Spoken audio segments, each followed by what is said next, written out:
Amina Nkeke, discovered on the edge of the Sambisa Forest, clutching a child less than 1 year old.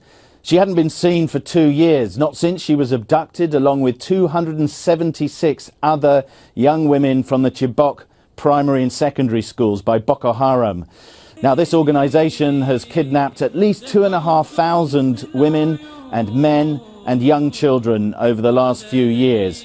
But all of the focus has been on the famous Chibok girls, largely because of a Twitter campaign that was driven, among others, by Michelle Obama, "Bring back our girls." Now, that is a slogan that is still very, very vital in Nigeria. Only one, Miss Nkeke, has emerged from the bush, but she has brought out some valuable intelligence that could indicate that most of the rest of the girls are still alive and still in the Sambisa Forest.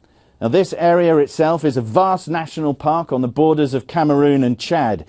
It is, though, an area that was soaked with surveillance aircraft, among others, provided by the United Kingdom, and sources have told Sky News that they identified the location of these girls some months ago, passed it on to the Nigerians, and nothing much was done.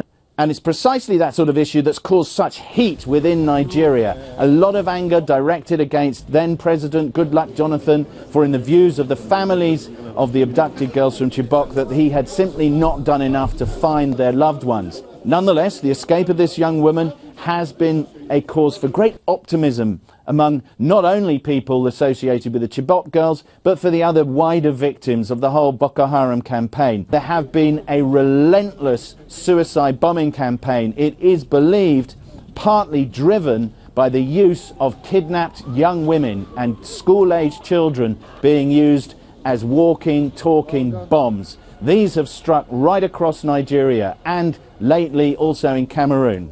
The real focus is going to be on finding not just the remaining 218 girls from Chibok, but the many, many hundreds of boys and men and women and girls that remain in the hands with one of the bloodiest groups associated with the so-called Islamic State anywhere in Africa.